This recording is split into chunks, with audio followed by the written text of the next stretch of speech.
Ketika dihina sebagai wanita mandul dan miskin, kekuatan sejati adalah bangkit dan menggunakan kepedihan itu sebagai bahan bakar. Cinta sejati dan kebahagiaan akan selalu menemukan jalannya kepada hati yang tulus. Sebelum kita mulai lebih lanjut, yuk, tekan tombol suka, serta tombol subscribe agar tidak ketinggalan kisah menarik lainnya. Dan jangan lupa absen asal kota Bapak Ibu di kolom komentar. Semoga rezeki kita semua dilancarkan, kesehatan kita diberkahi, dan keluarga kita selalu harmonis dalam lindungannya. Amin. Rani tersenyum lebar melihat pantulan dirinya di cermin besar. Merasa seperti pengantin baru lagi meski angka 25 tahun sudah terukir di lembar pernikahannya. Gaun kebaya modern berwarna krem itu memeluk tubuhnya dengan pas, menyembunyikan sisa-sisa lemak manja yang ia kumpulkan setelah melayani Mas Aji dengan baik selama seperempat abad. Ia memiringkan kepala, memeriksa tatanan rambutnya yang disanggul rendah dengan hiasan bunga melati palsu. Semua sudah sempurna untuk pesta perak malam ini. Sebentar lagi, aula belakang rumah mereka yang megah akan dipenuhi sanak saudara, kerabat, dan teman-teman lama yang datang untuk merayakan 25 tahun kebahagiaannya bersama Mas Aji, seorang pengusaha tambang yang sukses luar biasa. Tentu saja, kesuksesan Mas Aji tidak hanya karena kerja kerasnya, tetapi juga karena doa dan kesabaran Rani yang menemaninya dari nol, dari kontrakan sempit yang kalau hujan bocornya di mana-mana, sampai rumah sebesar istana yang memerlukan waktu 15 menit hanya untuk berjalan kaki dari gerbang depan ke dapur. Ya ampun, Mbak Rani. Cantik sekali. Saya Pangling.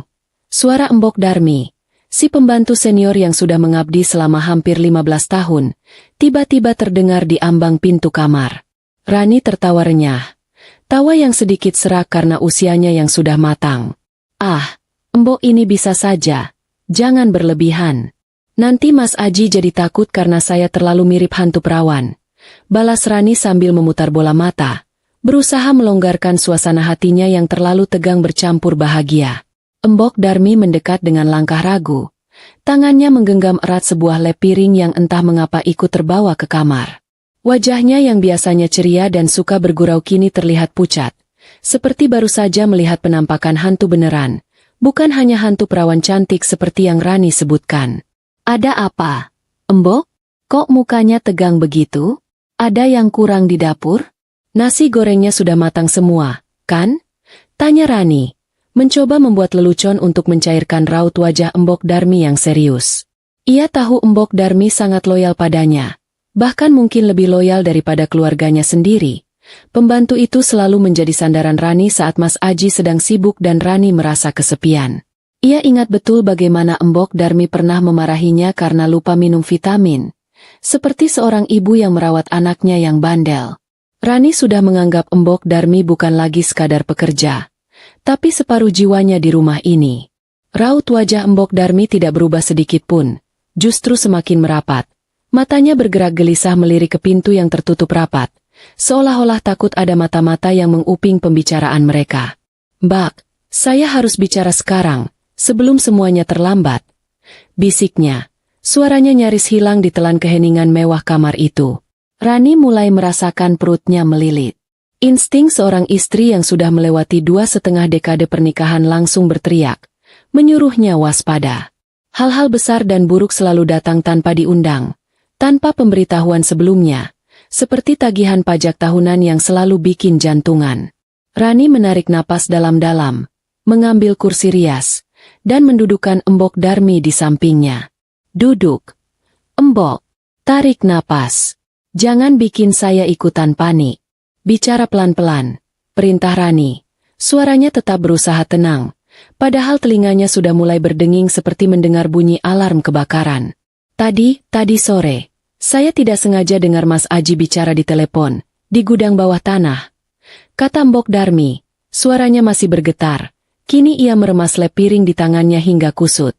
Rani menaikkan alisnya. Gudang bawah tanah adalah tempat Mas Aji menyimpan koleksi wine impornya yang mahal, tempat yang ia sebut ruang meditasi pria, dan tidak boleh dimasuki siapapun, termasuk Rani sendiri, kecuali untuk mengambil anggur. Rani ingat Mas Aji sering menghabiskan waktu di sana akhir-akhir ini, beralasan sedang memeriksa kelembapan ruangan atau sedang berunding dengan mitra bisnis rahasia. Rani dulu tidak pernah curiga, karena ia sudah terbiasa percaya penuh pada suaminya. Ya, terus? Dia sedang bicara bisnis, kan? Mungkin soal tambang yang baru. Rani mencoba merasionalisasi, tetapi hatinya terasa dingin, seperti ada yang baru saja memasukkan bongkahan es ke dalam dadanya. Embok Darmi menggelengkan kepala dengan cepat. Matanya berkaca-kaca. Bukan bisnis, Mbak. Ini soal wanita. Tubuh Rani langsung kaku di kursi. Wanita. Satu kata itu lebih tajam daripada pisau dapur paling baru. Rani sudah lama hidup dalam gelembung kebahagiaan dan kenyamanan. Mengira rumah tangganya adalah yang paling kokoh. Anti gempa, anti badai, anti pelakor. Ia sering mengejek teman-temannya yang sibuk meributkan suami mereka selingkuh. Merasa dirinya jauh lebih pintar karena suaminya sudah lulus dari masa-masa nakal. Embok, jangan bicara sembarangan. Mas Aji tidak mungkin. Rani mencoba membantah, tetapi suaranya tercekat. Ia ingat, setahun belakangan ini, Mas Aji memang sedikit berubah. Dulu ia selalu pulang tepat waktu. Kalaupun telat pasti menelepon. Sekarang, kadang ia pulang pukul 3 pagi dengan alasan rapat dadakan di luar kota. Aroma parfum wanita asing samar-samar tercium di kerah bajunya, yang selalu ia tutupi dengan alasan, parfum sekretaris kantornya tumpah di mobil. Rani selalu mempercayainya, sambil tertawa kecil dan bergurau. Wah, sekretarisnya Mas Aji pasti terlalu bersemangat sampai tumpah-tumpah begitu ya. Kini tawa itu terasa begitu tolol dan menyakitkan. Embok Darmi meraih tangan Rani. Genggamannya kuat. Mbak, dengarkan saya. Tadi Mas Aji bilang, malam ini, di pesta ulang tahun pernikahan kalian dia akan membawa calon ibu baru untuk diperkenalkan ke keluarga besar. Kata-kata itu menusuk seperti pecahan kaca, tetapi belum cukup mematikan. Rani masih mencoba bernapas. Calon ibu baru? Maksudmu, dia akan mengumumkan adopsi anak, Embok? Ya ampun, kejutan yang bagus, dong. Seru Rani, masih mencari celah harapan paling tipis. Ia sudah lama merindukan anak, tetapi takdir berkata lain. Rahimnya tak pernah mau diajak kerja sama, menjadi penyebab satu-satunya kekosongan dalam rumah tangganya yang sempurna. Embok Darmi kembali menggeleng. Air matanya kini benar-benar jatuh, membasahi tangannya dan tangan Rani. Bukan, Mbak. Bukan adopsi. Mas Aji bilang, wanita itu sedang hamil besar. Hamil anaknya. Mbak. Dan dia akan memamerkannya malam ini, di hadapan semua orang, di pesta yang Mbak siapkan dengan susah payah. Kalimat itu mengakhiri seluruh pertahanan Rani. Rasanya seperti ada tangan raksasa yang meremas jantungnya hingga remuk, kemudian membiarkannya mati rasa. Wajah Rani berubah pucat. Gaun mewahnya kini terasa seperti kain kafan yang menyesakkan. Ia tidak merasakan sakit, hanya kekosongan yang dingin, dingin sekali, seperti berjalan di kutub utara tanpa pakaian. Hamil? Bisik Rani, suaranya sangat pelan, nyaris tak terdengar. Rasa sakit itu mulai merayap, perlahan tapi pasti, dari ujung kaki hingga ubun-ubun. Jadi, ini bukan sekadar selingkuh. Ini adalah pengkhianatan yang direncanakan dengan jahat dan disengaja. Mas Aji tidak hanya mengambil wanita lain, tetapi juga mengambil masa depan dan harapan yang Rani dambakan selama ini, lalu merencanakan untuk menusuknya di hadapan publik. Dia mau memamerkannya? Di pesta yang dananya dari kantong saya juga? Pikir Rani, sedikit humor pahit muncul di benaknya. Ia tidak tahu apakah harus tertawa atau menangis. Rani menenangkan dirinya, memaksa otot-otot wajahnya untuk tidak bergerak. Ia ingat ajaran ibunya. Di depan musuh, air mata adalah senjata yang paling lemah. Embok, kamu yakin? Apa kamu dengar nama wanita itu? Tanya Rani. Suaranya kini kembali, tetapi terdengar datar dan dingin, tidak ada lagi kehangatan. Embok Darmi menggeleng. Tidak, Mbak. Tapi Mas Aji bilang, setelah pesta, dia akan menyelesaikan semuanya. Menceraikan Mbak, dan mengusir Mbak dari rumah ini. Dia juga bilang, dia tidak akan mau lagi hidup dengan wanita, miskin dan mandul, seperti Mbak Rani. Kalimat terakhir itu, miskin dan mandul, adalah kunci yang memutar kebencian di dalam hati Rani. Miskin. Semua bisnis Mas Aji dimulai dari uang warisan keluarga Rani yang ia gunakan sebagai modal awal. Mandul? Itu adalah luka terdalam Rani, dan Mas Aji menggunakan luka itu sebagai alasan untuk menghancurkannya. Rasa sakit itu kini berganti menjadi amarah yang membeku. Amarah yang sangat dingin hingga membuat Rani tidak bisa menangis. "Terima kasih, Embok," kata Rani. Ia menepuk tangan Embok Darmi, memberikan senyum tipis yang terasa palsu dan dingin.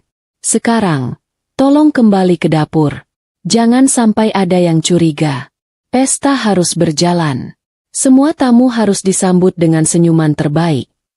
Embok Darmi menatap Rani dengan iba, tetapi ia menurut. Saat Embok Darmi menutup pintu kamar, Rani bangkit dan berjalan menuju jendela besar yang menghadap ke aula pesta yang sebentar lagi akan menjadi medan perangnya. Ia melihat ke bawah. Ratusan lilin sudah dinyalakan, meja-meja bundar dihiasi bunga-bunga impor, dan sebuah panggung besar berdiri tegak menanti pasangan emas untuk mengucapkan janji. Ia tersenyum tipis, kali ini senyum yang mengerikan, penuh janji pembalasan. "Baiklah, Mas Aji," bisik Rani pada bayangannya di kaca. "Kau ingin panggung? Kau akan mendapatkan panggung. Kau ingin kehancuran? Aku akan memberikannya. Tapi, mari kita lihat, siapa yang akan benar-benar hancur setelah malam ini berakhir." Tekadnya bulat. Ia tidak akan lari. Ia akan menjadi ratu di panggung pengkhianatan suaminya. Dan mulai malam ini, roda nasib akan berputar untuknya. Malam ini adalah awal dari segalanya. Senyum Rani di atas panggung malam ini adalah mahakarya penipuan. Sebuah topeng sempurna yang menyembunyikan badai tsunami di hatinya. Gaun kremnya berkilauan di bawah cahaya kristal, dan ia berdiri tegak di samping Mas Aji, pria yang sebentar lagi akan menjadi mantan suaminya, menyambut setiap tamu dengan keanggunan yang tidak mencerminkan kehancuran batinnya. Ia memperhatikan setiap sudut aula, mencari tanda-tanda, mencari kemana pandangan Mas Aji akan tertuju, memastikan ia siap menerima hantaman bom yang sudah dijanjikan oleh bisikan Embok Darmi tadi.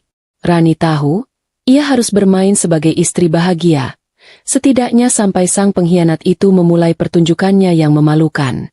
Pesta perak itu berjalan meriah, mewah, dan menyakitkan, persis seperti yang diharapkan dari perayaan pasangan konglomerat seperti mereka. Alunan musik jazz lembut mengisi ruangan, sampahnya mengalir deras, dan para tamu sibuk berbincang sambil menikmati hidangan prasmanan kelas atas. Keluarga besar Rani dan keluarga besar Mas Aji berkumpul di meja utama, saling tertawa dan memuji kekompakan rumah tangga mereka, sebuah pemandangan yang membuat perut Rani mual. Rani melihat ke arah ibu mertuanya, yang tersenyum bangga pada Mas Aji, tidak menyadari bahwa putra kesayangannya sedang menyiapkan kejutan paling memalukan dalam sejarah keluarga. Tepat pukul 9 malam, Mas Aji mengambil mikrofon dari tangan pembawa acara, dan semua mata tertuju padanya. "Terima kasih banyak atas kehadiran Bapak dan Ibu sekalian. Malam ini adalah perayaan 25 tahun kebersamaan saya dengan istri tercinta, Rani," ujarnya dengan suara lantang, yang terasa seperti hantaman guntur di telinga Rani. Ia menoleh ke Rani, memberikan senyum palsu yang Rani kenal betul sebagai senyum, "Sebelum saya minta duit." Rani membalasnya dengan senyum yang jauh lebih palsu, seolah berkata, "Silakan lanjutkan kebohonganmu, aku menanti aksimu." Mas Aji kemudian mulai berpidato tentang bagaimana Rani adalah pendamping hidup terbaik, bagaimana Rani selalu ada di saat ia susah dan senang, dan bagaimana ia berhutang budi pada kesabaran istrinya. Seluruh pidato itu adalah kata-kata manis yang mengandung racun. Hati Rani tergelitik. Ingin sekali ia menjambak rambutnya sendiri saking geramnya mendengar pujian yang akan segera ia telan kembali. "Dulu, Rani yang selalu menemani saya naik motor butut, mengajari saya berhemat, bahkan uang warisan Rani yang menjadi modal pertama usaha tambang saya," kata Mas Aji, sebuah pengakuan yang membuat wajah keluarga Rani sedikit lega, karena pengakuan itu memang benar adanya. Namun, di tengah pujian itu, nada suara Mas Aji tiba-tiba berubah, menjadi lebih berat, penuh penyesalan yang dibuat-buat. "Namun, ada satu hal yang hilang dari rumah tangga kami," katanya, suaranya dramatis.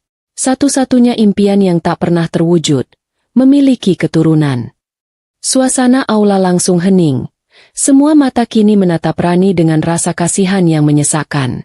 Rani tahu, ini adalah bagian di mana ia harus dihancurkan. Ia menahan napas, membiarkan rasa kasihan itu menampar wajahnya. Ia bisa mendengar Tante Wina, adik Mas Aji, berbisik pada suaminya. Kasihan Rania, padahal sudah cantik, tapi... Mas Aji menarik napas panjang, dan kini ia beralih ke klimaks yang sudah dinanti Rani. Malam ini, saya tidak hanya merayakan masa lalu, tapi juga menyambut masa depan. Ucapnya, suaranya terdengar bahagia, tetapi penuh makna tersembunyi. Tiba-tiba, lampu sorot dari pintu belakang aula menyala, dan semua kepala menoleh. Di sanalah, berdiri seorang wanita muda, cantik, dan berpakaian mencolok, dengan perut yang membesar dan membusung. Wanita itu berjalan perlahan, didampingi oleh asisten pribadi Mas Aji, menuju panggung. Aula yang tadinya hening kini pecah oleh bisikan-bisikan gaduh. Suara-suara seperti dengungan lebah memenuhi ruangan. Ibu mertua Rani, yang duduk di barisan depan, langsung berdiri. Raut wajahnya berubah menjadi kombinasi antara terkejut, marah, dan malu. Namun, Mas Aji tidak peduli. Ia menyambut wanita itu dengan senyum lebar dan menuntunnya berdiri tepat di sisi lain Mas Aji, mengapit Rani di tengah-tengah panggung seolah Rani hanyalah sebuah hiasan bunga yang tidak relevan. "Perkenalkan, ini adalah Bella," kata Mas Aji bangga, meletakkan tangannya di bahu Bella, sementara tangan yang satunya ia gunakan untuk memegang mikrofon. "Dan Bella sedang mengandung putra saya. Saya tahu ini mengejutkan, tapi ini adalah takdir. Setelah 25 tahun, Tuhan akhirnya mengirimkan penerus untuk keluarga kita melalui Bella." Pengumuman itu disambut keheningan total dari keluarga besar, tetapi jeritan histeris dari Tante Seli, sepupu Mas Aji dari Surabaya, yang saking terkejutnya sampai tersedak kue tart di mulutnya. Tante Seli batuk-batuk keras, membuat semua orang sempat teralihkan dari drama utama, sebuah jeda humor yang membuat Rani, entah mengapa, ingin tertawa miris. Rani berdiri di sana, diapit oleh suami dan pelakornya, tetapi ia tidak bergerak satu inci pun. Ia tidak menangis. Ia tidak menjerit. Ia hanya tersenyum, senyum tipis yang dingin, mengamati wajah Mas Aji yang penuh kemenangan. Dia pikir dia sudah menang, pikir Rani. Dia pikir dia sudah menghancurkanku di hadapan semua orang. Padahal, saat itu, hati Rani sudah beku. Ia sudah mati rasa. Ia hanya melihat semua ini sebagai pertunjukan teater yang harus ia saksikan sampai akhir. Ia melihat ke perut Bella, yang besar dan menantang, dan diam-diam mencatat, "Anakmu, ya?" Kita lihat sejauh mana klaim itu bertahan. Ibu mertua Rani akhirnya berhasil mendekat ke panggung. Wajahnya merah padam. "Aji, apa-apaan ini? Siapa wanita ini? Kamu gila?" teriaknya. Namun, Mas Aji menatap ibunya dengan tatapan dingin. Tatapan yang belum pernah dilihat Rani sebelumnya. "Bu, tolong jangan merusak momen bahagia ini. Setelah ini, Rani dan saya akan menyelesaikan urusan kami. Bella adalah masa depan keluarga kita," katanya dengan nada final. Kemudian, Mas Aji meraih tangan Rani, memegang erat, seolah-olah ia adalah korban yang juga tersakiti. "Rani, sayang," kata Mas Aji di depan mikrofon, yang suaranya menggema di seluruh aula. "Aku harap kamu mengerti. Aku mencintaimu, tapi aku tidak bisa hidup tanpamu. Jadi, malam ini, di hadapan semua keluarga dan teman, aku ingin meminta maaf dan mengumumkan bahwa kita harus berpisah." Tangan Mas Aji menggenggam tangan Rani dengan sangat kuat, bukan karena cinta, melainkan agar Rani tidak menjerit atau berontak. Di depan ribuan mata, Mas Aji telah mengumumkan kehancuran rumah tangga mereka, menggunakan ulang tahun pernikahan perak mereka sebagai panggung untuk kehormatan barunya dan penghinaan bagi Rani. Rani menatap Mas Aji, matanya yang tadi penuh luka kini hanya menyisakan kekosongan dan api dendam. Ia tidak menarik tangannya. Ia membiarkan genggaman Mas Aji di tangannya, merasakan kekuatan cengkeraman itu, dan ia berjanji pada dirinya sendiri, cengkeraman ini adalah yang terakhir kalinya. Ia akan membuat pria ini menderita di atas penderitaannya sendiri. Rani membiarkan dirinya diarak turun dari panggung yang sama, di mana 25 tahun yang lalu ia memulai janji suci. Kini, ia menuruni panggung itu sebagai mantan istri yang baru saja dicampakkan di hadapan umum, tetapi ia turun bukan sebagai pecundang. Ia turun sebagai singa betina yang baru saja terbangun, siap mencabik-cabik. Rani memasuki kamar utama, menutup pintu ganda kayu jati itu dengan sangat pelan, seolah-olah ia sedang menghadiri pemakaman rahasia untuk dirinya sendiri. Aula pesta di luar memang sudah kosong. Para tamu berhamburan pergi setelah menyaksikan tontonan gratis yang lebih seru dari sinetron malam, tetapi keributan di kepala Rani baru saja dimulai. Ia melepas mahkota bunga melati palsunya dan melemparkannya ke lantai. Benda itu berbunyi klunting kecil saat menyentuh marmer dingin, sebuah suara yang terdengar seperti tawa ejekan. Tiba-tiba, ia merasa sangat lelah, bukan lelah fisik karena berdiri lama, tetapi lelah mental karena harus menjadi aktris utama dalam drama penghinaan itu. Ia duduk di tepi ranjang berukuran super besar yang mereka bagi selama seperempat abad, merasakan kelembutan spray sutra yang seolah-olah mengejek kesengsaraannya. Pakaian mewahnya kini terasa seperti beban, dan wangi parfum mahal yang ia kenakan berubah menjadi bau apek pengkhianatan. Rani menyentuh permukaan bantal Mas Aji, bantal yang sering ia ciumi aromanya saat suaminya sedang tidak ada, dan kali ini, tangannya menarik bantal itu dan melemparkannya ke sudut ruangan dengan sekuat tenaga. Ia bukan marah pada bantal, tentu saja, tetapi ia butuh melampiaskan kemarahan pada sesuatu yang tidak akan membalas. Lagi pula, siapa yang mau berkelahi dengan bantal? Tak lama kemudian, pintu kamar terbuka dengan suara keras. Mas Aji masuk dengan langkah tergesa-gesa dan raut wajah yang masih memancarkan keangkuhan seorang pemenang. Ia tidak terlihat menyesal sedikit pun. Yang ada hanyalah aura lega karena rencananya berjalan mulus, dan sedikit kesal karena ibunya sempat marah-marah di depan umum. Bella, si pelakor hamil, tentu saja tidak ikut masuk. Mungkin ia sedang asyik menghitung jumlah karat di cincin tunangan barunya di kamar sebelah, atau mungkin sedang minta diurut kaki karena kelelahan pamer di panggung. "Bagus, kamu sudah di sini," ujar Mas Aji. Suaranya kering dan formal, seperti seorang direktur yang berbicara pada karyawan yang akan dipecat. Ia berjalan ke meja kerja, mengambil map coklat tebal yang sudah disiapkan sebelumnya. Sebuah map yang berisi bukti bahwa semua ini sudah lama direncanakan. Rani tidak menjawab. Ia hanya duduk tegak, menatap Mas Aji, mengumpulkan semua kekuatan yang tersisa untuk menahan dirinya agar tidak melompat dan mencakar wajah pria yang dicintainya selama puluhan tahun itu. Rani ingin Mas Aji melihat bahwa ia tidak gentar. Ia ingin Mas Aji melihat bahwa yang berdiri di hadapannya bukanlah wanita lemah yang akan menangis histeris.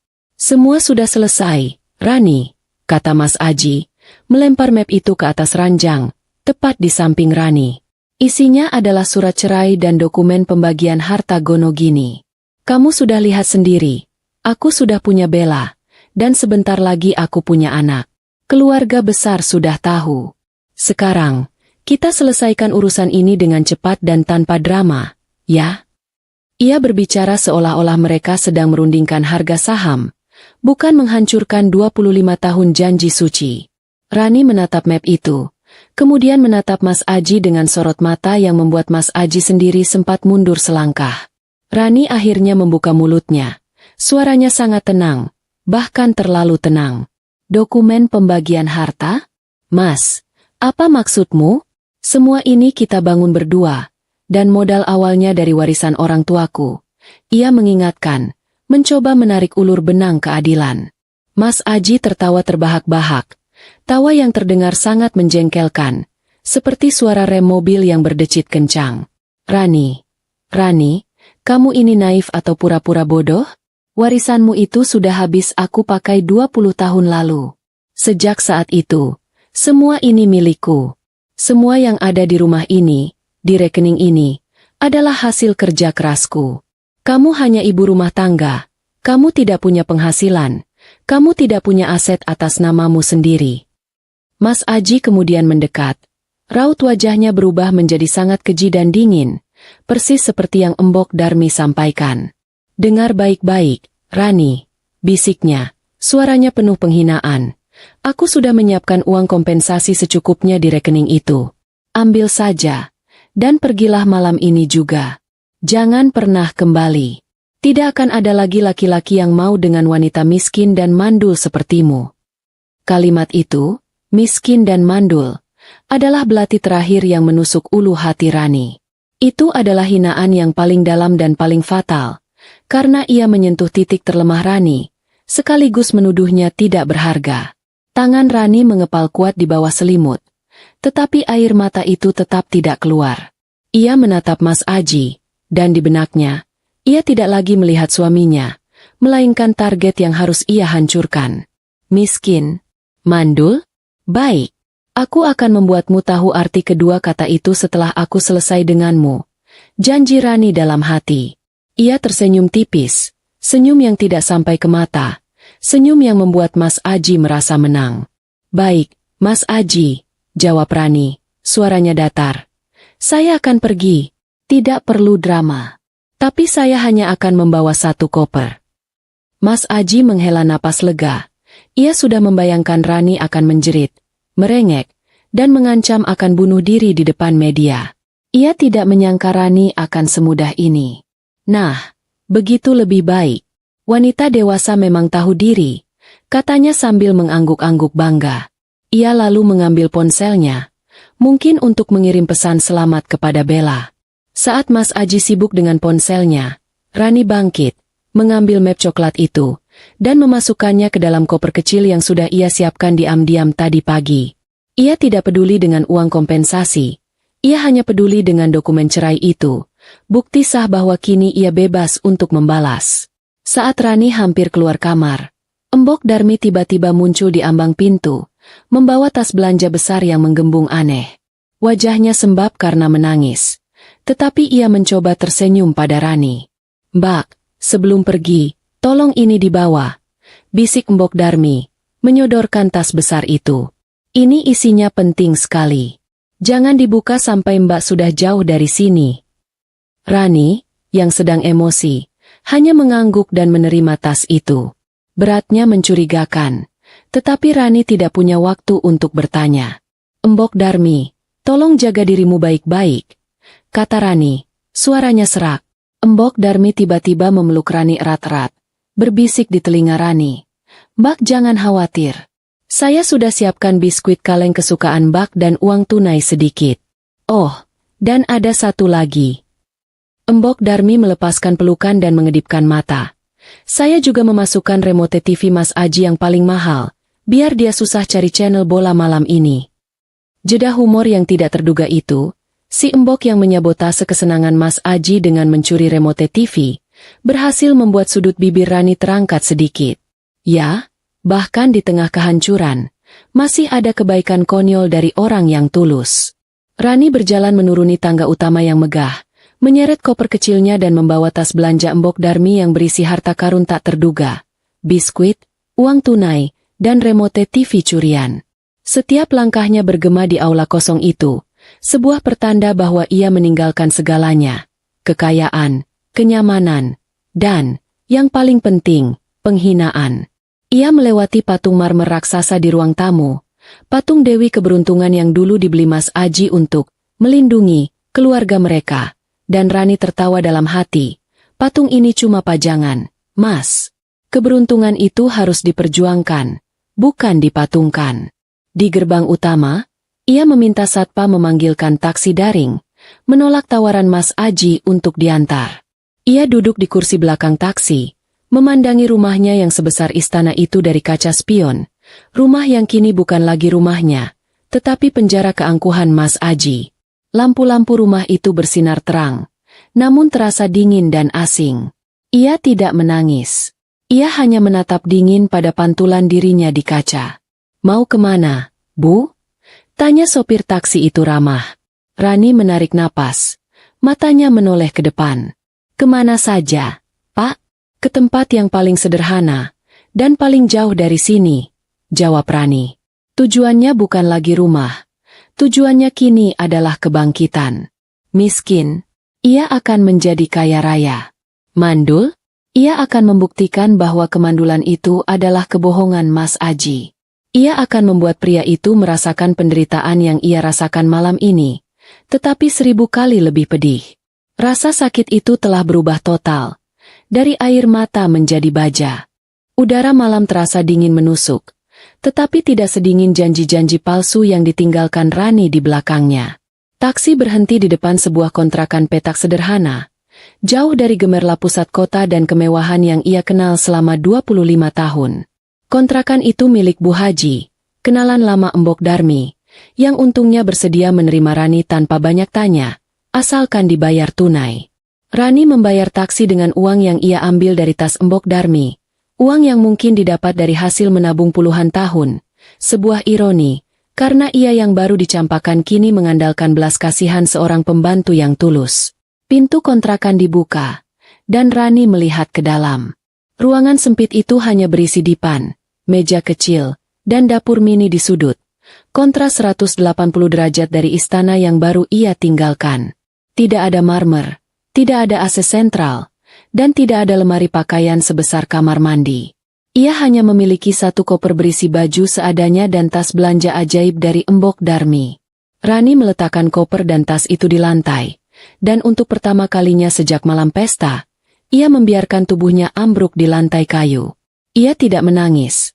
Air matanya sudah membeku menjadi tekad, tetapi ia membiarkan dirinya merasakan beban kelelahan yang luar biasa. Rani menyadari satu hal krusial. Mas Aji benar. Ia memang tidak punya apa-apa atas namanya sendiri. Semua asetnya, semua rekeningnya, dibekukan Mas Aji atau memang sudah lama dialihkan atas nama perusahaan. Ia hanyalah seorang istri yang diperbolehkan menggunakan kartu kredit tanpa batas. Sebuah boneka mewah yang hanya bertugas menjaga rumah dan tampil cantik. Rani tertawa pahit. Miskin, ulang Rani, mengejek dirinya sendiri. Ia, yang berasal dari keluarga berada, kini benar-benar miskin dalam arti kata yang paling telanjang. Keesokan paginya, Rani terbangun dengan sakit kepala yang luar biasa, bukan karena menangis, tetapi karena tidur di dipan yang keras. Ia membuka tas belanja Embok Darmi, harta karun konyol yang kini menjadi satu-satunya asetnya. Di dalamnya ada beberapa lembar uang tunai, biskuit kaleng kesukaan Rani, yang ia makan sebagai sarapan termewah, dan remote TV Mas Aji. Rani mengambil remote TV mahal itu, memutarnya di tangan. Ia tersenyum tipis, tawa pertama yang tulus sejak pengusirannya. Dasar Embok Darmi. Sabotase kecil ini saja sudah cukup memuaskan, pikir Rani. Ia menyimpan remote TV itu, bukan karena harganya, tetapi sebagai simbol perlawanan kecil pertama dari para orang kecil. Setelah sarapan biskuit, Rani membuka map coklat yang Mas Aji berikan. Di dalamnya, ada surat cerai yang sudah ditandatangani Mas Aji dan rincian uang kompensasi. Rani membaca rinciannya. Mas Aji memberinya jumlah yang sangat kecil, tidak lebih dari harga tas Hermes palsu. Ia merasa terhina. Namun, hal terpenting dalam map itu adalah dokumen-dokumen bisnis Mas Aji yang Rani hafal mati. Dokumen lama yang menunjukkan detail kepemilikan saham awal perusahaannya yang ia dirikan dengan warisan Rani. Rani tahu, jika ia pintar bermain, dokumen ini bisa menjadi kartu as yang membalikan keadaan. Namun, untuk bertarung di meja pengadilan dan bisnis, Rani butuh amunisi, uang, koneksi, dan yang paling penting, pekerjaan. Rani yang sudah puluhan tahun tidak bekerja, kini harus memulai dari mana? Ia bukan lagi lulusan universitas muda yang energik. Ia adalah wanita 50-an dengan riwayat pekerjaan, ibu rumah tangga konglomerat. Dunia kerja pasti akan menertawakannya. Tapi Mas Aji berkata, tidak akan ada lagi laki-laki yang mau dengan wanita miskin dan mandul sepertimu. Kalimat itu, yang diucapkan dengan nada merendahkan, kini berubah menjadi mantra penyemangat paling kuat. Rani memutuskan untuk memulai dari keahlian yang ia miliki, berorganisasi. Sebagai istri seorang pengusaha besar, ia terbiasa mengurus pesta, rapat penting, dan mengelola dana ratusan juta untuk kegiatan amal. Ia sangat teliti, rapi, dan memiliki kemampuan negosiasi yang luar biasa, yang dulu hanya ia gunakan untuk menawar harga bunga.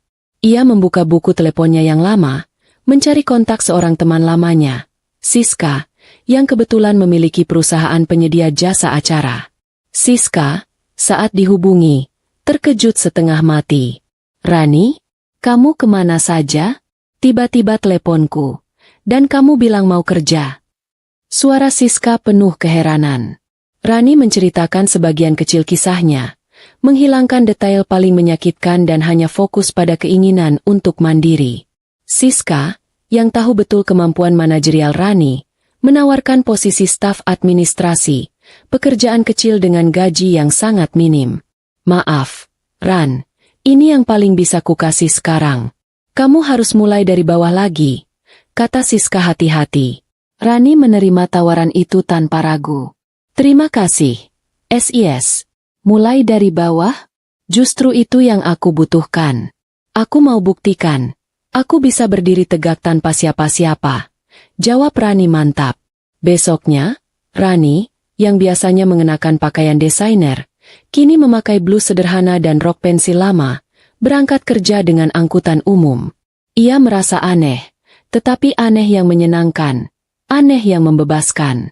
Saat naik angkot, ia sempat duduk di samping seorang ibu yang membawa keranjang berisi sayuran.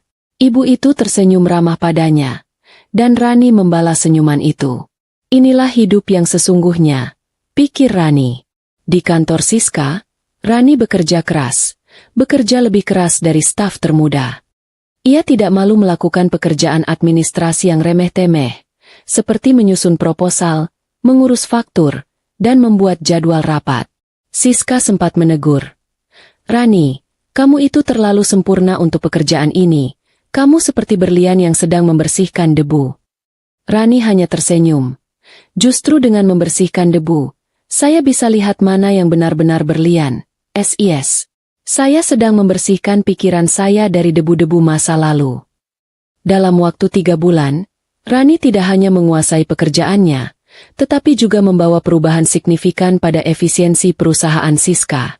Kemampuan negosiasi harganya yang dulu hanya digunakan untuk menawar bunga, kini digunakan untuk memotong biaya vendor hingga 15%, membuat perusahaan Siska untung besar. Siska, yang melihat potensi besar itu, langsung mempromosikan Rani menjadi manajer proyek. Gaji Rani naik, dan yang terpenting, ia mulai mendapatkan kembali kepercayaan dirinya. Sebuah aset yang jauh lebih berharga dari semua perhiasan yang ia tinggalkan di istana Mas Aji. Setiap malam, Rani pulang ke kontrakan petaknya yang sunyi, tetapi kini ia pulang dengan rasa bangga. Ia tidak lagi makan biskuit kaleng. Ia mulai bisa membeli lauk pauk yang layak. Ia menempelkan selembar kertas di dinding kamar yang bertuliskan kutukan Mas Aji, miskin dan mandul. Setiap kali ia merasa lelah atau ingin menyerah, ia akan menatap kertas itu dan mengingat wajah Mas Aji yang angkuh di panggung pesta. Kata, miskin, sudah ia hapus dari daftar. Ia sekarang adalah wanita mandiri dengan pekerjaan dan gaji. Kini, tinggal kata, mandul, yang harus ia buktikan kebohongannya. Ia tahu, di baliknya ada rahasia yang jauh lebih besar dan akan menjadi senjata penghancur yang tak terelakkan. Mas Aji merasa bahwa hidupnya telah mencapai puncak kebahagiaan yang sempurna. Sebuah pencapaian yang terasa jauh lebih manis karena dibangun di atas kehancuran Rani. Ia kini bebas dari beban, wanita yang ia anggap mandul dan membosankan, dan memiliki Bella, trofi muda yang ceria dan, yang terpenting, sedang mengandung ahli warisnya. Di mata Mas Aji, ia adalah pemenang mutlak dari drama rumah tangga itu. Ia bahkan sempat tertawa sinis ketika melihat rekening kompensasi yang ia berikan pada Rani tidak disentuh selama berminggu-minggu. Ia menyimpulkan, Rani pasti terlalu malu dan depresi, mungkin ia sudah menjadi gembel di pinggiran kota. Ia dan Bella pindah ke penthouse baru yang lebih modern, meninggalkan rumah lama yang terasa penuh kenangan buruk, menurut Bella. Mas Aji menghabiskan uangnya tanpa batas, membeli perhiasan berlian untuk Bella, dan mobil sport terbaru untuk dirinya sendiri. Setiap hari adalah pesta kecil. Mas Aji hidup dalam euforia kesombongan. Ia sering menelepon Pak Budi, pengacaranya, hanya untuk membicarakan betapa mudahnya ia mengurus perceraian. Semua lancar, Pak. Rani tidak melawan. Ia hanya seorang ibu rumah tangga yang tidak punya gigitan, katanya bangga di telepon. Satu-satunya hal yang kurang, menurut Pak Budi, adalah surat keterangan resmi mengenai status bayi itu. Pengacaranya menyarankan agar Mas Aji melakukan tes DNA segera setelah bayi lahir. Hanya formalitas, Pak, untuk legalitas hak waris. Dan untuk jaga-jaga, di zaman sekarang, kita harus modern dan ilmiah. Saran Pak Budi lewat telepon. Mas Aji setuju.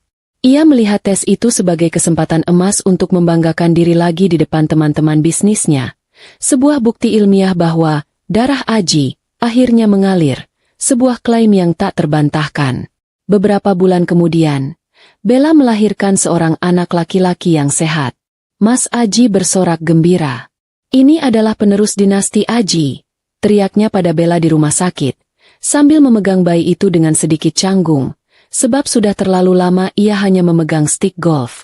Ia segera mengatur tes DNA, mengambil sampel dari dirinya dan si bayi. Bella terlihat sangat pucat dan gugup saat proses pengambilan sampel, tetapi Mas Aji hanya menganggapnya sebagai kelelahan pasca melahirkan dan euforia ibu baru. Tenang saja, sayang. Sebentar lagi kita akan tunjukkan pada dunia bahwa dia adalah anakku, putra mahkota Tambang Jaya, kata Mas Aji, mengabaikan keringat dingin yang membasahi dahi Bella. Seminggu kemudian, hari yang ditunggu tiba. Mas Aji duduk di kantor mewahnya, menunggu email hasil tes. Ia memanggil sekretarisnya, meminta kopi luwak terbaik, dan dengan santai membuka email dari laboratorium kesehatan terkemuka. Ia sudah yakin hasilnya. Positif. Ia hanya ingin melihat persentase kecocokannya yang pasti akan mencapai 99,99%. Dengan senyum sombong, ia mengklik dokumen PDF itu, kemudian mengambil cangkir kopi panasnya, siap bersulang untuk dirinya sendiri. Tiba-tiba, kopi yang baru saja ia seruput menyembur keluar dari mulutnya, membasahi dokumen di mejanya, menciptakan noda hitam legam di atas laporan keuangan. Matanya melotot. Pandangannya terpaku pada satu baris kalimat yang dicetak tebal dan tegas, seolah memproklamasikan kehancuran, hasil negatif. Kemungkinan hubungan biologis antara Mas Aji dan subjek anak adalah 0%. Jantung Mas Aji serasa berhenti berdetak, lalu berdetak lagi dengan kecepatan gila, membuat dadanya sakit luar biasa. Ia mengucek matanya, menyangka ia salah membaca karena terlalu banyak begadang. Ia membaca lagi, kata demi kata, dan kalimat itu tetap sama, dingin dan menghukum. Anak itu, yang ia pamerkan di reuni keluarga, yang menghancurkan rumah tangganya, bukan anaknya. Mas Aji berdiri. Mejanya bergetar hebat. Ia tidak percaya. Ini pasti salah. Laboratorium itu pasti tidak becus. Ia segera menelepon Pak Budi, pengacaranya, dengan suara yang panik dan tidak karuan. Pak Budi. Tes itu salah. Itu bohong. Anak itu bukan anak saya. Teriak Mas Aji di telepon. Suaranya pecah, tidak lagi terdengar seperti konglomerat yang percaya diri. Pak Budi, yang sudah berpengalaman menghadapi klien yang panik, meminta Mas Aji untuk tenang. Tetapi Mas Aji sudah kehilangan kendali, kepalanya terasa seperti akan meledak. Tanpa menunggu Pak Budi, Mas Aji langsung berlari keluar dari kantor, meninggalkan rapat penting dan menerobos kemacetan Jakarta dengan mobil sport barunya, mengemudi seperti orang gila. Ia sampai di penthouse, masuk tanpa mengetuk, dan melihat Bella sedang bersantai di sofa mewah, menyusui bayi itu. Bella, bangun! Apa maksud semua ini? Teriak Mas Aji, melempar ponselnya yang menunjukkan hasil tes DNA ke atas meja kaca di depan Bella. Ia tidak peduli jika ponsel itu pecah berkeping-keping. Bella, yang terkejut setengah mati, segera menutupi bayinya dan menatap Mas Aji dengan wajah ketakutan yang tidak dibuat-buat. Ada apa, Mas? Kenapa teriak-teriak? Bayi kita kaget, Mas. Tanyanya, mencoba berlagak polos. Mas Aji mendekat, urat-urat di lehernya menegang, wajahnya merah padam. Jangan pura-pura. Anak ini, siapa ayah kandungnya? Jawab. Bella, kau menipuku. Kau permalukan aku. Raungnya. Bayi itu, yang tadinya tenang, kini mulai menangis kencang, seolah ikut merasakan ketegangan dramatis itu, seolah-olah alam ikut menghukum Mas Aji. Bella mulai menangis histeris. Air mata buayanya mengalir deras, mencoba memelas dan mencari simpati. Mas, Aku minta maaf. Aku tidak sengaja. Itu terjadi saat kita sedang putus sebentar. Aku janji, Mas. Aku cuma cinta sama Mas Aji. Bella mencoba merangkak dan memeluk kaki Mas Aji, tetapi Mas Aji menendang pelan sofa itu, menjauh darinya. Berhenti drama. Kamu pikir aku bodoh? Kamu pakai anak ini untuk mengikatku dan mengambil hartaku. Mas Aji menuduhnya dengan nada penghinaan yang ia tujukan pada Rani beberapa bulan lalu. Mas Aji tidak lagi melihat trofi muda yang menarik. Ia hanya melihat penipu ulung yang telah mengkhianatinya lebih dalam dari yang ia bayangkan. Ia melihat dirinya, seorang konglomerat sombong, yang telah mengorbankan 25 tahun pernikahan, menghancurkan reputasi Rani, demi seorang anak yang ternyata adalah anak laki-laki lain. Kau berani-beraninya mengotori nama baikku, di depan keluargaku. Kau bilang ini anakku. Kau menghancurkan Rani dengan alasan ini. Dan bukan anakku. Mas Aji mencengkeram kepalanya sendiri, merasa seperti badut. Seluruh panggung pengkhianatan di pesta perak itu kini menjadi sandiwara yang ditertawakan oleh alam semesta. Ia merasa tercekik oleh ironi. Ia telah menuduh Rani mandul, hanya untuk mendapati bahwa ia tertipu habis-habisan oleh wanita yang ia anggap sebagai penyelamat masa depannya. Ia telah mengusir Rani. Ingat kata-kata keji yang ia lontarkan. Hinaan, miskin dan mandul, kini berbalik menyerangnya dengan kejam. Malam itu, Mas Aji benar-benar hancur. Ia kehilangan istri setia, demi seorang anak yang bukan miliknya, yang lahir dari kebohongan yang ia anggap sebagai kebenaran. Ia berteriak keras, melampiaskan amarah dan rasa malu yang tak terhingga, sementara Bella dan bayinya hanya bisa menangis ketakutan di sudut ruangan. Karma, ternyata, punya selera humor yang sangat gelap. Di sudut ruangan yang gelap, Bella terus memohon dan berjanji akan melakukan apa saja agar Mas Aji memaafkannya. Tetapi Mas Aji sudah tuli. Ia hanya melihat pintu. Ia hanya ingin keluar dari penthouse yang tiba-tiba terasa seperti penjara itu. Ia memandang keluar jendela. Ia ingat bagaimana ia mengusir Rani. Ingat kata-kata keji yang ia lontarkan. Hinaan, miskin dan mandul, kini berbalik menyerangnya. Ia telah kehilangan istri setia, demi seorang anak yang bukan miliknya. Sementara itu, di kontrakan petak yang sederhana, Rani selesai membersihkan kamarnya. Ia duduk di depan cermin, mengoleskan krim malam yang ia beli dengan gajinya sendiri. Ia melihat kertas di dinding. Kata, miskin, sudah dicoretnya. Kini, ia hanya menatap kata, mandul. Mas Aji, kamu pikir itu yang paling menyakitkan? Tunggu saja sampai kamu tahu siapa yang sebenarnya mandul di antara kita. Rani mengambil ponselnya dan menelepon seorang kenalan dokter. Mas Aji menceraikan Bella secepat ia mencampakkan Rani, tetapi kali ini, prosesnya jauh dari kata mulus. Bella tidak semudah Rani. Ia merengek, mengancam akan menyebarkan aib Mas Aji, dan bahkan mencoba menyabotase perusahaan. Konfrontasi mereka menjadi brutal, penuh teriakan dan lemparan barang di dalam penthouse mewah itu. Akhirnya, Mas Aji berhasil mengusir Bella, tetapi harus membayar uang tutup mulut yang sangat besar.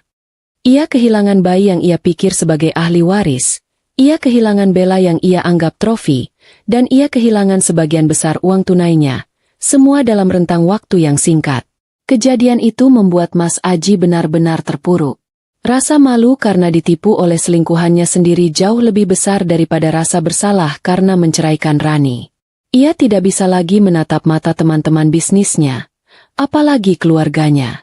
Ia tahu, di belakang punggungnya, semua orang menertawakan kebodohannya. Orang-orang berbisik, seorang pengusaha sukses ditipu wanita muda dengan anak haram. Pantas saja istrinya yang setia diusir, ternyata dia gila. Reputasi Mas Aji yang selama ini ia bangun di atas kesombongan, kini runtuh total. Dampak buruk itu tidak berhenti di kehidupan pribadi. Depresi Mas Aji merembet ke pekerjaannya. Ia sering melewatkan rapat penting, mengambil keputusan yang terburu-buru dan ceroboh, dan kehilangan fokus. Perusahaan tambang jaya yang dulu ia banggakan mulai goyah. Proyek-proyek besar yang seharusnya menghasilkan triliunan kini terhenti karena Mas Aji salah menandatangani dokumen dan melewatkan tenggat waktu penting. Ia mulai menyalahkan semua orang, mulai dari sekretarisnya yang tidak becus, hingga pengacaranya yang lamban, bahkan satpam kantor yang tidak hormat padanya. Keluarga besarnya, yang dulu memuji keputusannya karena akhirnya akan punya anak, kini berbalik meninggalkannya. Ibu Mas Aji, yang tadinya menekan Rani, kini memarahinya habis-habisan di telepon. "Kamu itu sudah tua, Ji. Kenapa harus percaya pada wanita muda licik begitu? Kamu sudah menghancurkan Rani, sekarang kamu menghancurkan dirimu sendiri," teriak ibunya. Mas Aji hanya bisa mendengarkan ocehan ibunya dengan kepala tertunduk di meja kerjanya. Pundaknya terasa sangat berat, dihimpit oleh rasa malu dan penyesalan yang terlambat. Suatu sore, saat Mas Aji sedang mabuk di penthouse barunya yang kini terasa dingin dan kosong, ia mencoba menelepon Rani. Ia ingin meminta maaf, atau setidaknya, mendengar suara Rani yang tenang, yang mungkin bisa menenangkannya dari badai emosi. Teleponnya berdering beberapa kali, tetapi tidak diangkat. Mas Aji mencoba lagi dan lagi. Akhirnya, sebuah suara wanita asing yang formal menjawab. "Mohon maaf. Nomor yang Anda tuju sudah tidak aktif. Nomor ini kini digunakan untuk keperluan layanan pelanggan." Mas Aji melempar ponselnya ke sofa.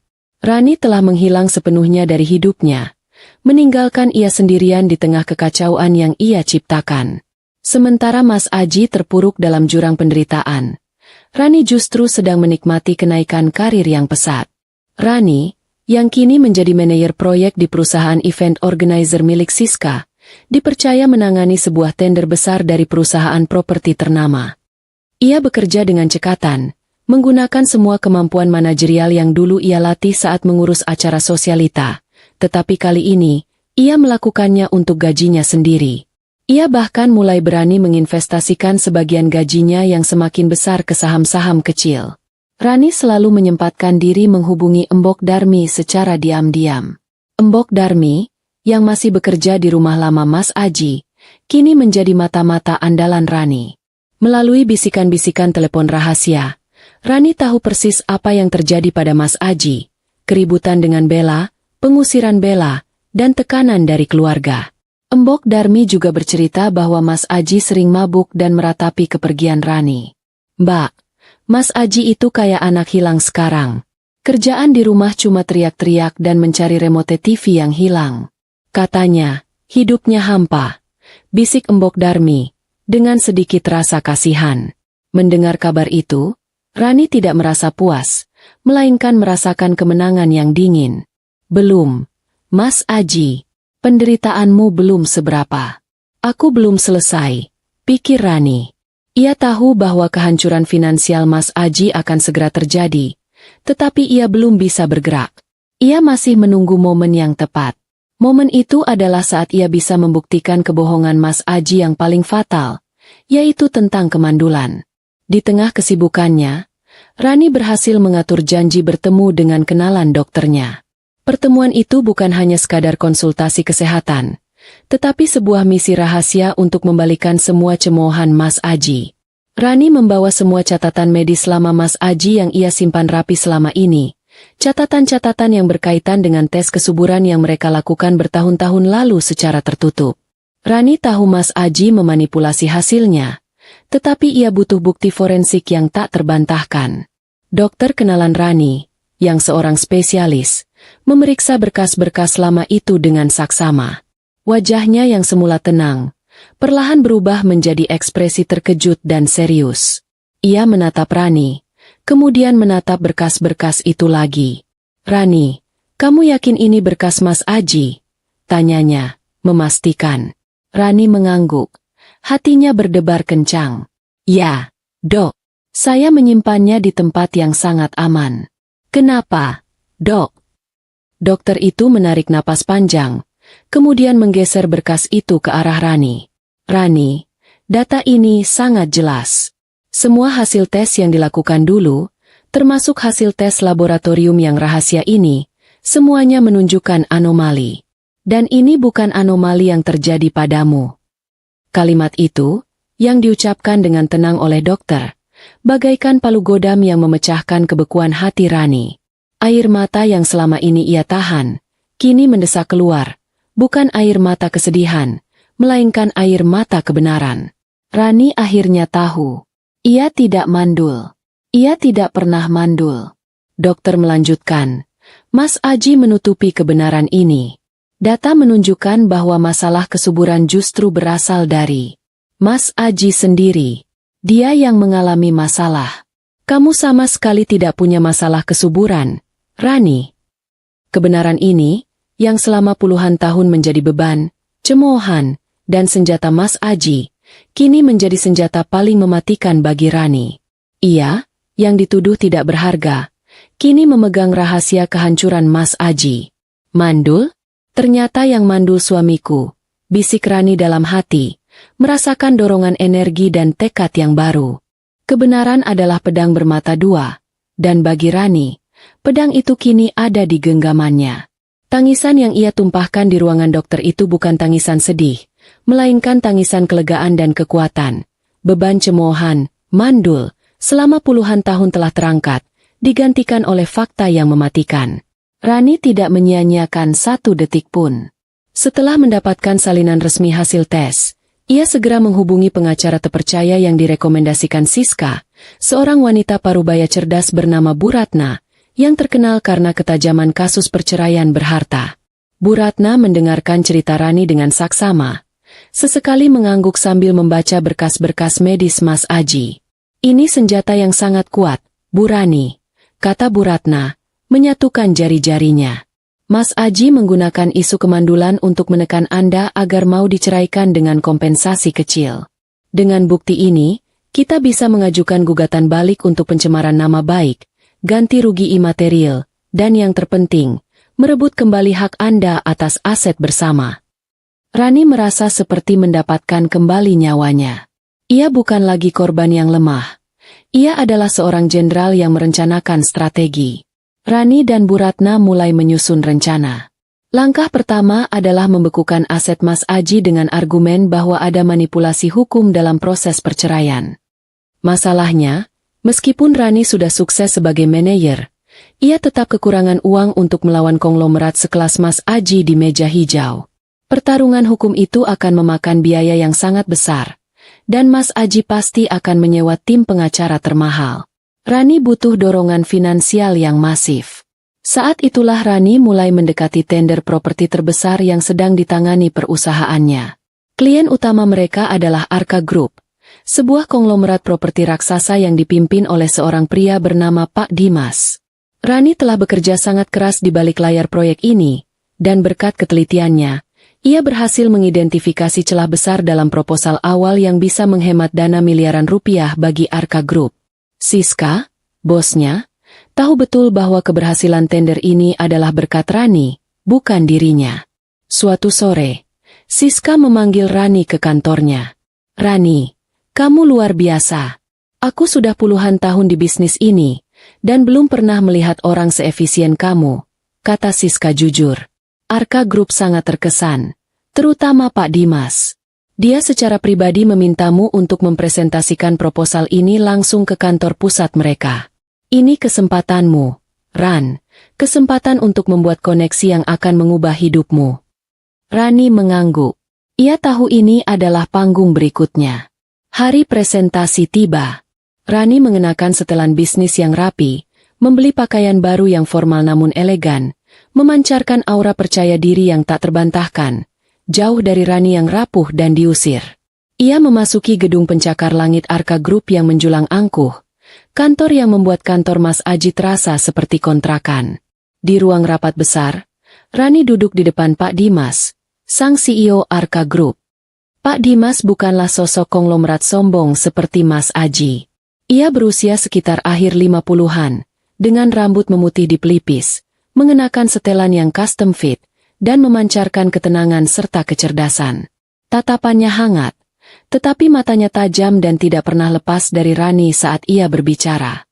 Rani memulai presentasinya dengan tenang, lugas, dan penuh data, menjelaskan bagaimana strateginya bisa meningkatkan efisiensi proyek hingga 20%. Ketika sesi presentasi selesai, Pak Dimas bertepuk tangan pelan, senyum tulus mengembang di wajahnya. Luar biasa, Bu Rani. Proposal yang sangat matang dan efisien.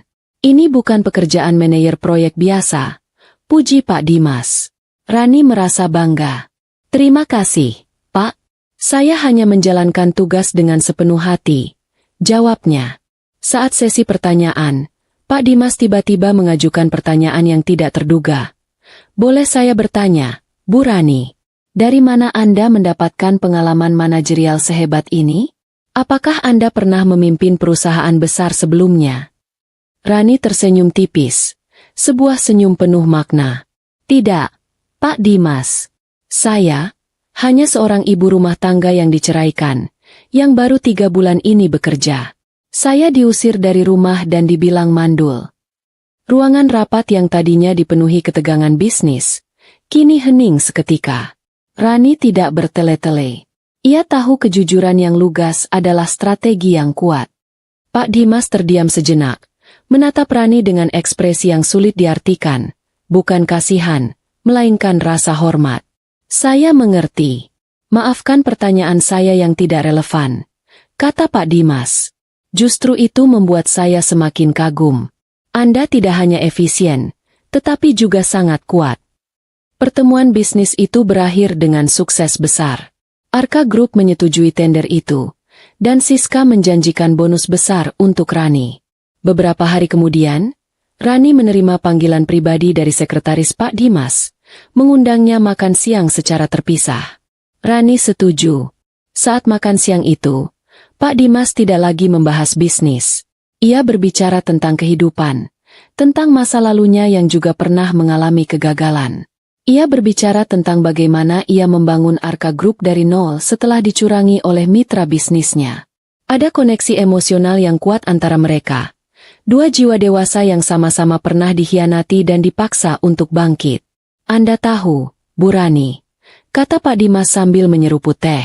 Saya mencari seseorang untuk mengisi posisi direktur operasional di anak perusahaan saya. Posisi itu butuh orang yang teliti, loyal, dan tahu cara menipu para penipu. Saya melihat semua itu ada pada diri Anda. Rani hampir tersedak tehnya.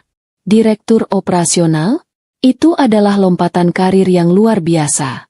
Saya tahu Anda baru bekerja, tapi saya tidak melihat usia atau riwayat pekerjaan, Bu Rani. Saya melihat potensi. Dan Anda memiliki potensi yang bisa menghancurkan Mas Aji, jika Anda menggunakannya dengan benar. Rani menatap Pak Dimas. Matanya dipenuhi pertanyaan. Mengapa Anda menyebut Mas Aji, Pak? Tanya Rani. Pak Dimas tersenyum misterius. Tambang Jaya milik Mas Aji adalah saingan lama Arka Group. Kami pernah bentrok. Dan saya tahu, pria yang sombong itu sedang terpuruk. Saya bisa memberi Anda uang, posisi, dan perlindungan yang Anda butuhkan untuk menghancurkannya. Asalkan Anda mau menjadi bagian dari tim saya. Tentu saja, dengan gaji yang akan membuat Mas Aji terlihat seperti staf rendahan. Rani akhirnya mengerti. Ini bukan hanya tentang pekerjaan. Ini adalah aliansi yang strategis. Rani menerima tawaran itu, bukan hanya karena gajinya yang selangit, tetapi karena ia tahu, dengan dukungan Pak Dimas, ia tidak hanya bisa memenangkan pertarungan hukum, tetapi juga memenangkan pertarungan kekuasaan. Mas Aji, kamu pikir aku akan menjadi gembel? Lihat sekarang, aku adalah direktur operasional di perusahaan sainganmu, dan aku memegang kartu mandulmu, bisik Rani penuh kemenangan. Babak baru telah dibuka, dan Rani siap menjadi ratu balas dendam. Rani tidak pernah menyangka bahwa kehancuran bisa menjadi jalan menuju kebahagiaan sejati, dan Pak Dimas adalah arsitek dari kebahagiaan itu. Setelah menerima posisi direktur operasional di anak perusahaan Arka Group, kehidupan Rani berubah total. Ia tidak hanya mendapatkan gaji yang fantastis, yang benar-benar membuat Mas Aji terlihat seperti staf rendahan, tetapi juga lingkungan kerja yang mendukung dan menghargai kecerdasannya. Hubungan profesional Rani dan Pak Dimas perlahan bergeser menjadi sesuatu yang lebih personal. Mereka sering menghabiskan waktu bersama di luar jam kantor, Bukan untuk membahas bisnis tambang jaya yang kini sedang diintai, tetapi untuk berbagi cerita hidup. Pak Dimas adalah seorang duda yang kehilangan istrinya bertahun-tahun lalu dan telah fokus sepenuhnya pada pekerjaan. Rani menemukan bahwa Pak Dimas memiliki karakter yang sangat kontras dengan Mas Aji. Pak Dimas tenang, pendengar yang baik, dan yang terpenting, ia tulus memuji Rani atas kemampuannya, bukan hanya penampilannya. Suatu malam, saat mereka makan malam di restoran yang tenang, Pak Dimas tiba-tiba meraih tangan Rani di atas meja. "Rani," katanya, suaranya pelan dan penuh ketenangan. "Sejak istrimu meninggal, saya tidak pernah berpikir untuk membuka hati lagi. Tapi kamu membuktikan bahwa ada wanita dewasa yang kuat, cerdas, dan masih memiliki hati yang hangat meskipun pernah dihancurkan." Rani terdiam, jantungnya berdebar kencang, terkejut dengan kejujuran yang tulus itu. Pak Dimas melanjutkan, "Saya tidak menjanjikan drama romantis ala anak muda, Rani. Tapi saya menjanjikan rasa hormat, dukungan penuh, dan kemitraan sejati. Saya ingin kamu menjadi istri saya. Bukan nyonya CEO yang hanya berdiam diri, tapi rekan hidup yang akan menemaniku di puncak, dan yang paling penting, bisa bahagia tanpa beban masa lalu." Permintaan itu bukanlah lamaran biasa. Itu adalah tawaran kemitraan seumur hidup yang didasari rasa saling menghargai. Rani butuh beberapa hari untuk merenung. Setelah semua penderitaan dan penghinaan, ia hampir tidak percaya bahwa ada kebahagiaan seperti ini yang menantinya. Ia telah menerima dukungan finansial dan kekuatan Pak Dimas sebagai alat balas dendam. Tapi kini, ia harus menerima Pak Dimas sebagai pasangan hidup, bukan sekadar sekutu bisnis. Ia menelepon Siska, bos lamanya, untuk meminta nasihat. "Rani, Pak Dimas itu emas. Dia tidak melihat Mas Aji. Dia melihat kamu. Ambil dia, Ran. Sudah saatnya kamu bahagia," kata Siska, yang kini menjadi sahabat dekatnya. Dengan keyakinan penuh, Rani menerima lamaran Pak Dimas. Mereka menikah dalam upacara tertutup yang intim, jauh dari hiruk-pikuk media atau keramaian keluarga besar. Rani menjadi Nyonya Dimas, istri dari CEO Arka Group, dan ia melakukannya dengan bermartabat. Ia tetap mempertahankan posisinya sebagai direktur operasional, membuktikan bahwa ia adalah mitra, bukan hanya pelengkap. Kabar pernikahan Rani dan Pak Dimas menyebar dengan cepat di kalangan elit bisnis, terutama di telinga Mas Aji. Embok Darmi, yang masih sesekali memberikan laporan rahasia pada Rani, bercerita bagaimana Mas Aji bereaksi. Mas Aji itu mukanya langsung pucat. "Nyonya," dia teriak-teriak bilang, "tidak mungkin. Rani tidak punya koneksi. Itu pasti hanya drama." Dia bahkan memecahkan gelas kopinya. "Nyonya," bisik Embok Darmi penuh semangat. Reaksi Mas Aji adalah perpaduan antara rasa cemburu, penyesalan, dan ketakutan yang mendalam. Ia tahu betul siapa Pak Dimas dan Arka Group, saingan terberatnya. Kini, mantan istrinya, yang ia caci maki sebagai wanita miskin dan mandul, telah duduk di meja musuhnya, memegang kekuasaan yang jauh lebih besar darinya. Ini adalah tamparan keras kedua setelah kegagalan tes DNA Bella. Mas Aji yang tadinya terpuruk, kini semakin dihantui oleh bayangan kehancurannya sendiri. Rani, di sisi lain, menikmati kebahagiaan yang damai. Pak Dimas adalah suami yang sabar dan penyayang. Ia sering membuatkan teh hangat untuk Rani saat ia bekerja larut malam dan memijat kakinya sepulang dari rapat penting. "Kamu itu sudah kerja keras, Ran. Urusan tambang jaya biar kita bereskan dengan kepala dingin.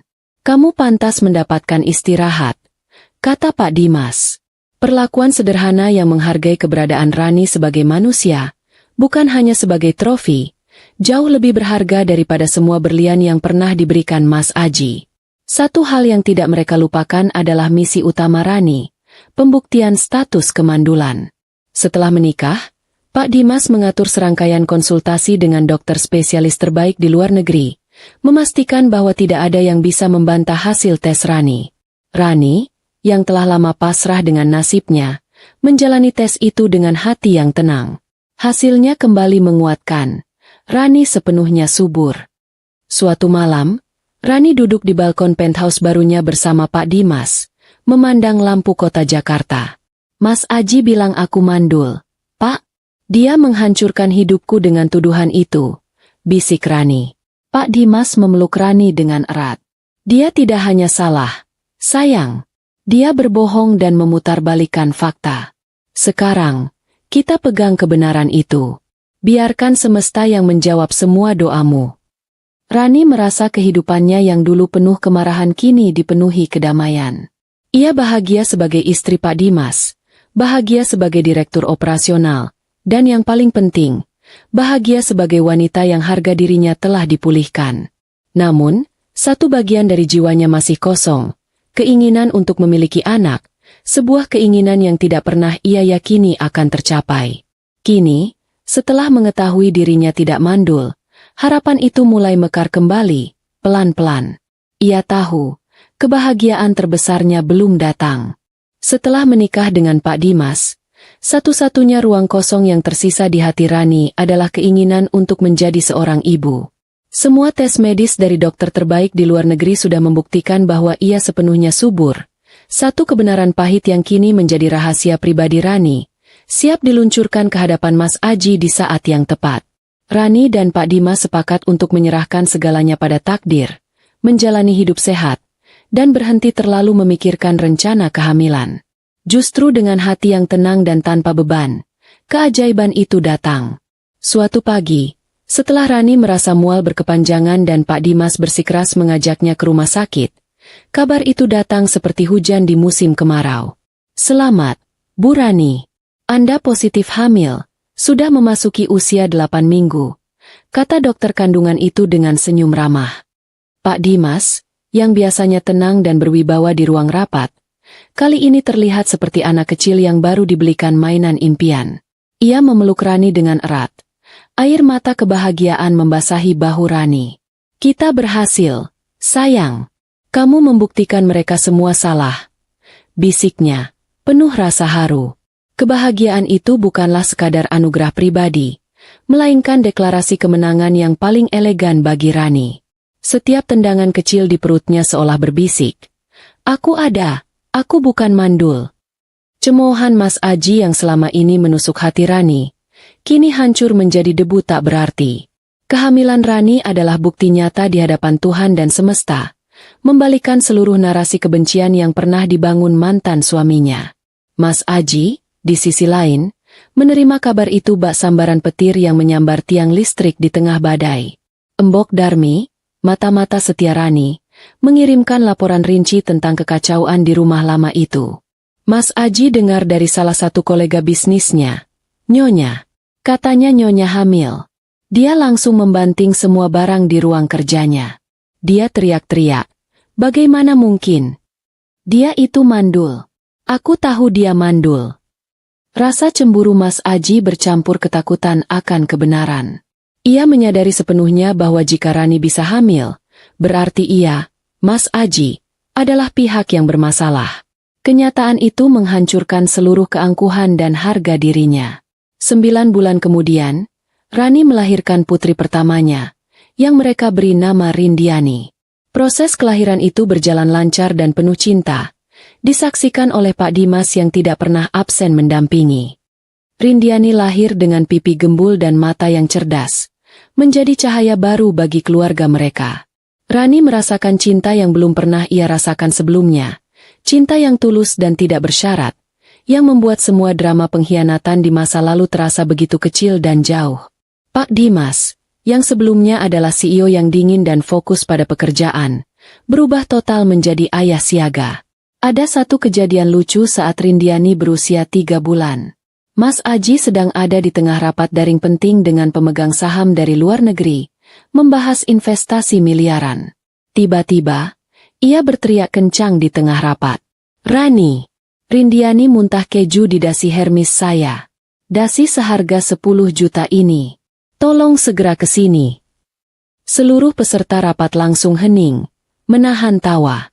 Rani buru-buru masuk ruangan, mendapati suaminya yang gagah sedang panik karena dasinya terkena susu. Rani hanya tertawa, menyadari bahwa kebahagiaan sejati adalah memiliki pasangan yang bisa ia tertawakan tanpa rasa takut. Ini jeda humor yang memecah kebekuan. Setelah kelahiran Rindiani, kehidupan Rani terasa lengkap. Ia tetap aktif sebagai direktur operasional, tetapi kini ia membawa kekuatan baru yang didapat dari statusnya sebagai ibu. Perannya sebagai seorang ibu menambah kedalaman dan empati dalam keputusannya, membuatnya semakin dihormati di dunia bisnis. Namun, ia dan Pak Dimas selalu merasa ada yang kurang.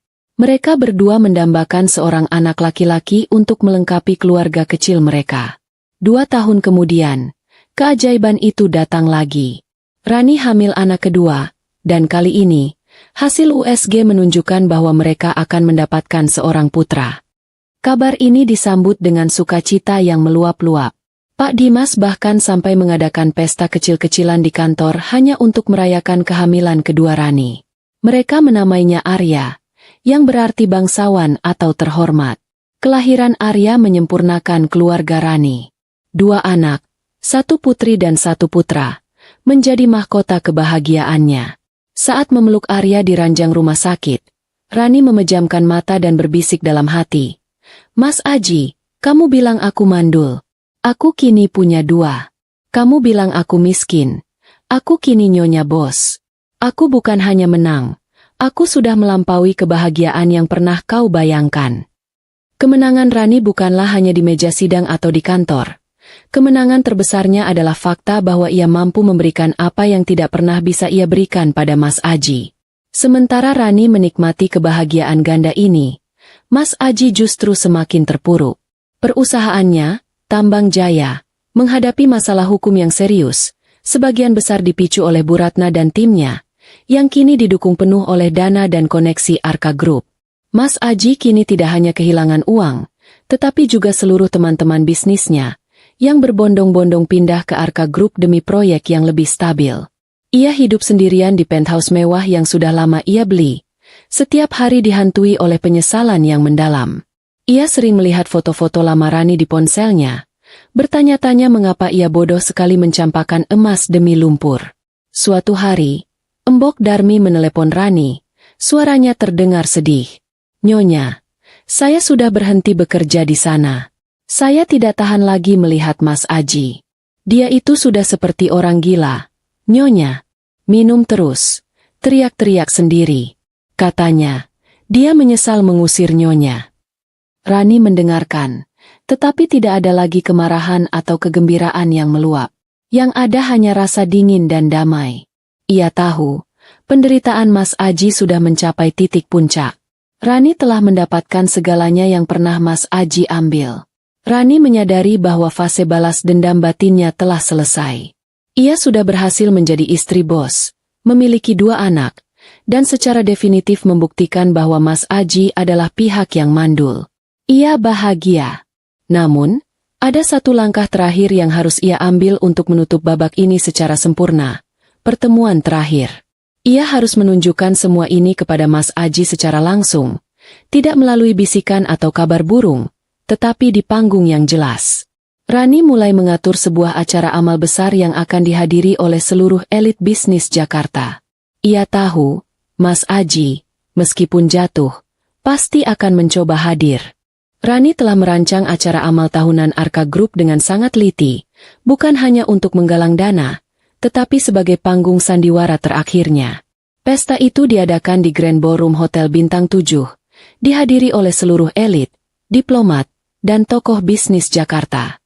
Ia tahu, Mas Aji pasti akan berusaha hadir, entah untuk mencoba mendapatkan koneksi atau sekadar memuaskan rasa penasaran. Malam itu, Rani tampil memukau dalam gaun malam rancangan desainer ternama, memancarkan aura direktur yang berkuasa dan nyonya bos yang elegan. Saat berjalan di red carpet mendampingi Pak Dimas, Rani menggenggam lengan suaminya dengan bangga. Kebahagiaan mereka begitu nyata, tidak dibuat-buat. Pak Dimas terlihat gagah dan penuh cinta, sesekali membisikkan pujian di telinga Rani. Ia bukan hanya suaminya, ia adalah benteng kebahagiaan Rani. Tiba-tiba, mata Rani menangkap bayangan yang familiar di sudut ruangan dekat bar. Berdiri sendirian dengan setelan jas lama yang terlihat kusam dan kebesaran. Itu Mas Aji. Pria yang dulu begitu angkuh dan memandang rendah Rani, kini berdiri dengan bahu terkulai, Matanya linglung, jelas terlihat seperti orang yang sedang berada di titik terendah. Kehancuran yang ia rasakan jauh lebih dalam daripada sekadar kehilangan uang. Ia kehilangan harga dirinya. Rani menarik napas panjang, berbisik pada Pak Dimas. "Sayang, aku harus menyelesaikan ini sendiri." Pak Dimas mengangguk lembut, memahami. "Pergilah. Aku akan menunggu. Tapi ingat, kamu sudah menang, Ran.